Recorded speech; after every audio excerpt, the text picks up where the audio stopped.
ഇപ്പോൾ ന്യൂസ് ഡെസ്കിൽ നിന്നും chief news editor K Rajendran കൂടി ചേരുകയാണ്. രാജേന്ദ്രൻ, വലിയ തരത്തിൽ കേരളം ഒരു ഇരട്ടത്താപ്പ് കണ്ട ഒരു വാർത്ത, ഒരു വിഷയത്തിൻ്റെ ഒരു വിധിയാണ് കേരളം കാത്തിരിക്കുന്നത്.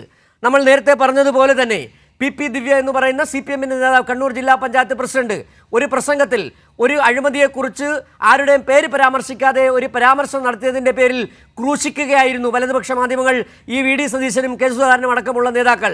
ഇവിടെ IC ബാലകൃഷ്ണൻ എന്ന് പറയുന്ന MLA നേതൃത്വത്തിൽ വ്യാപകമായ പണപ്പിരിവ്, നിയമനക്കോഴ നടത്തി കോൺഗ്രസ്സുകാരെ അടക്കം പറ്റിച്ചു. ഒരു വന്ധ്യവയോധികനെ, 50 വർഷക്കാലം കോൺഗ്രസിനൊപ്പം നിന്ന ഒരു മനുഷ്യനെ ആത്മഹത്യയിലേക്ക്, അദ്ദേഹത്തിൻ്റെ മകനെ കൂടി മരണത്തിന് കീഴടക്കിയിട്ട് നിന്ന് ചിരിക്കുകയാണ് കെ സുധാകരനും VD സതീശൻ. ഇപ്പോഴും ആ കുടുംബത്തെ അപമാനിച്ചുകൊണ്ടേയിരിക്കുകയാണ്. അതുകൊണ്ട് ഒരുപക്ഷെ നേരത്തെ നമ്മളോട് പ്രതികരിച്ച M ജയചന്ദ്രൻ മാധ്യമപ്രവർത്തകൻ പറഞ്ഞ പോലെ മുൻകൂർ ജാമ്യം കിട്ടരുതെന്നാണ് കേരളത്തിൻ്റെ പൊതുമനസാക്ഷി ആഗ്രഹിക്കുന്നത്. സിജു, തീർച്ചയായിട്ടും ഈ കേസിന് കേരള ചരിത്രത്തിൽ ഇന്നേ വരെ കണ്ടിട്ടില്ലാത്ത ഒരുപാട് സവിശേഷതകളുണ്ട്. കാരണം ഒരു DCC പ്രസിഡൻ്റാണ്, കോൺഗ്രസിൻ്റെ സമുന്നതനായൊരു നേതാവ് മകനോടൊപ്പം ആത്മഹത്യ ചെയ്യുന്നു. അത് കേരളം കണ്ടിൽ വെച്ച് ഏറ്റവും വലിയ ഒരു അഴിമതിയുമായി ബന്ധപ്പെട്ടാണ്. സഹകരണ ബാങ്കിലെ ശരി രാജേന്ദ്രൻ, തുടരാം. സഹകരണ ബാങ്കിലെ ഏതായാലും ഇതുമായി ബന്ധപ്പെട്ട പുതിയ വാർത്തകൾ കൂടി വരുന്നുണ്ടെന്നാണ് മനസ്സിലാക്കാൻ കഴിയുന്നത്. ജാമ്യാപേക്ഷ ND അപ്പച്ചന് ജാമ്യം ലഭിച്ചിരിക്കുന്നു എന്നാണ് രാജേന്ദ്രൻ മനസ്സിലാക്കാൻ കഴിയുന്ന കൽപ്പറ്റ പ്രിൻസിപ്പൽ സെഷൻസ് കോടതിയുടേതാണ് വിധി.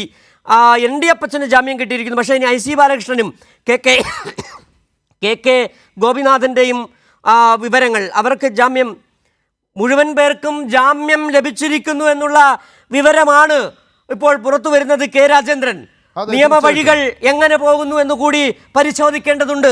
വിവിധ കേസുകളെ വിവിധ തരത്തിൽ എങ്ങനെയാണ് കോടതികൾ കൈകാര്യം ചെയ്യുന്നത് എന്നുകൂടി പരിശോധിക്കേണ്ടിയിരിക്കുന്നുണ്ട് ഈ സാഹചര്യത്തിൽ. തീർച്ചയായിട്ടും അത്തരത്തിലുള്ള വിമർശനങ്ങൾ ഇപ്പോൾ തന്നെ ഈ സമൂഹ മാധ്യമങ്ങളിൽ സജീവമാണ്.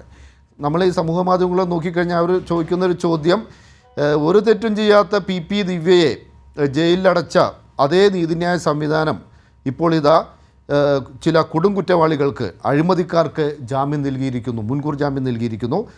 ഈ അത്തരമുള്ള ചില കമൻറ്റുകളെല്ലാം വരുന്നുണ്ട്. നമ്മളതിൽ ഇത് കോടതിയുടെ കാര്യമാണ്, അതുകൊണ്ട് തന്നെ ഈ ഘട്ടത്തിൽ നമ്മൾ അതിലേക്കൊന്നും പോകുന്നില്ല. പക്ഷേ നമുക്ക് മനസ്സിലാവുന്നത് 3 പേർക്കും മുൻകൂർ ജാമ്യം ലഭിച്ചിരിക്കുന്നു. അതേ സമയത്ത് തന്നെ ഉപാധികളോടെയാണ് ജാമ്യം. കോടതി കർശനമായ ഉപാധികൾ മുന്നോട്ട് വെച്ചിട്ടുണ്ട്.